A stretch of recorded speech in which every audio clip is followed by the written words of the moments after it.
बिस्मिल्लाहिर्रहमानिर्रहीम। भीगे हुए परों से परवाज कर रही हूँ, भीगे हुए परों से परवाज कर रही हूँ, अंजाम खुदा देगा आगाज कर रही हूँ। अस्सलामु अलैकुम वरहमतुल्लाहि वबरकातुहू। आज की इस पुरौनक महफिल के इनेकाद पर मुझे जो खुशी हासिल हो रही है, इसे लफ्जों में बयान करना दुश्वार तो नहीं पर मुश्किल जरूर है।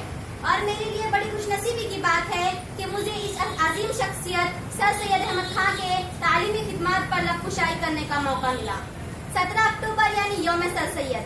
आज के दिन अलीगढ़ मुस्लिम यूनिवर्सिटी कोई सजाया नहीं जाता, बल्कि दुनिया के हर गोशे गोशे में, हर उस गोशे गोशे में जहाँ कहीं भी सर सैयद बसते हैं, यौम सर सैयद उसी खुशी और मसरत के साथ मनाया जाता है। मेरे अजीजों, रोज अव्वल से सरजमीन हिंद पर बहुत सी ऐसी शख्सियत उभर कर आई हैं, जिनके एहसानों को फरामोश करना मुश्किल नहीं बल्कि नामुमकिन है। उन्हीं में से एक अजीम शख्सियत का नाम सर सैयद अहमद खां है। सर सैयद का जमाना आज से ठीक 200 बरस पहले था। 19वीं सदी के हिंदुस्तान में सर सैयद ने आंखें खुली। मुगल बादशाहत अपने जवाल पर थी, बरतानी साम्राज्य पूरे उरूज पर थी। इसके साम्राज्य में सूरज डूबता नहीं था। आजादी की लड़ाई का जन्म हो चुका था। हाँ, गरचा आजादी की इस लड़ाई को 1857 में बरतानी सरकार ने कुचल दिया, लेकिन फिर भी इसमें एक सांस बाकी थी। सर सैयद अहमद खां इन तमाम चीजों को बहुत करीब से देख रहे थे। उनके दिल में इनकलाब पनप रहा था, और इनकलाब किसी जंग की सूरत में नहीं बल्कि एक फिक्र थी, एक ख्याल था जो इनके कलम से फूटकर तालीमी तरक्की, इंसानियत, भाईचारगी और सियासी फिक्र की सूरत में परवान चढ़ रहा था। मौजूद सामाईन, सर सैयद अहमद खां को मालूम था हिंदुस्तानी समाज की तरक्की, उसके अवाम की तरक्की सिर्फ इल्म से हो सकती है, और ऐसा इल्म जो हिंदुस्तानी को मगरिब के साथ खड़ा होने का शऊर पैदा करे।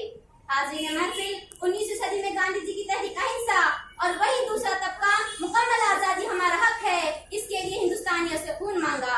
बहनों से उनके भाई, माओ से उनके लाल और सुहागनियों से उनका सुहाग मांगा।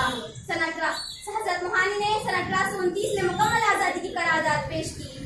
ये सारी फिक्रें सदर ज़िफ़्फ़ार, ये सारी फिक्रें अपनी जगह दुरुस्त थी, लेकिन सर सैयद अहमद खां ने ज़हनी आजादी हासिल करने के लिए इल्म को अपनी तलवार बनाई। मुख्तलिफ तहरीरों के जरिए हिंदुस्तान को तालीम की तरफ राग़िब किया, और इनकी तहरीर में कौमी दर्द नुमाया था। इन्हें हिंदुस्तानी अवाम से बेहद मोहब्बत थी।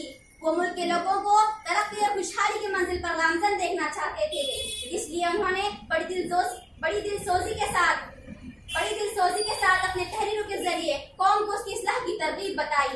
और इनकी तहरीर सर सैयद अहमद खां ने अपने तहरीरों के साथ साथ अपनी तकरीरों के जरिए कौम को मुल्क के अलावा जुबान और अदब के अहम खिदमात अंजाम दिए। इनकी फिक्री कोशिश की बदौलत न सिर्फ ख्यालात में तब्दीली पैदा हुई, बल्कि भारी, मोटी और गैर जरूरी अल्फाज के बोझ से जुबान आजाद हुई। इन्होंने उर्दू को आलमी जुबान बना दिया, और सदर ज़िफ़्फ़ार सर सैयद अहमद खां ने उस वक्त अपने वजूद को वक्फ कर दिया जब हमारे चारों ओर घटाएं, अंधेरी घटाएं छाई हुई थी, जहालत और पसमानदगी के समंदर खतरात के निशान से ऊपर बह चले जा रहे थे, और मुसलमान ऐसी पस्ती के तहाने पर पहुंच चुके थे कि वापसी नामुमकिन थी।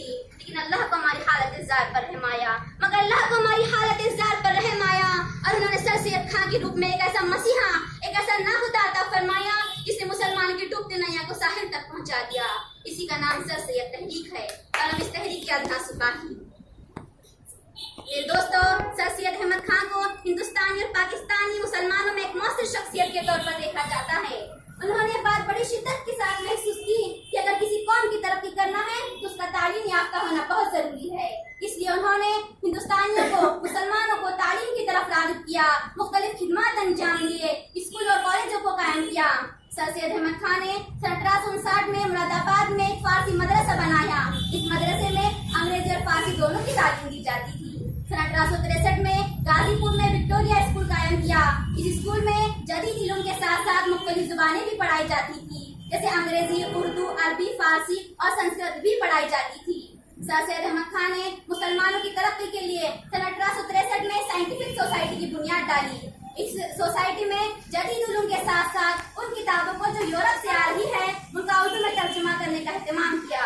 अच्छा, मुसलमान अगर जुबान नहीं जानते, लेकिन फिर भी उलूम उन तक अपनी मादरी जुबान में पहुंच सके।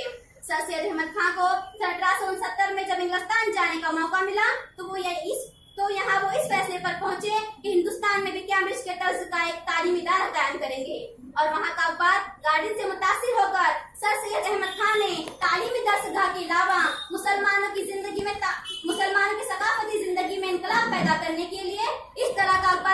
میں جاری کرنے کا فیصلہ کیا اور رسالہ تہذیب الاخلاق کا اجرا اسی ارادے کی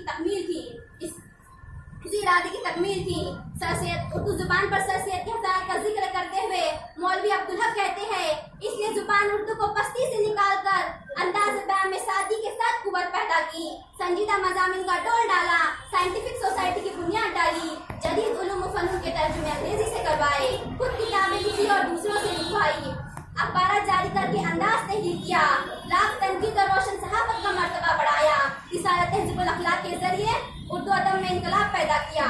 سر سید احمد خان مسلمانوں کو جہالت اور پستی سے نکال کر بلندی اور ترقی کی راہ پر گامزن کرنے کے لیے سن 1875 میں محمد علی اورینٹل کالج کی بنیاد ڈالی۔ سر سید احمد خان ہر وقت ہندوستانیوں کو آگے بڑھنے کی ترغیب دیتے تھے۔ ان کے انہی خیالات پر علامہ اقبال کا شعر صادق آتا ہے، تو شاہی ہے پرواز ہے کام تیرا، تو شاہی ہے پرواز ہے کام تیرا، تیرے سامنے آسماں اور بھی ہے۔ شکریہ۔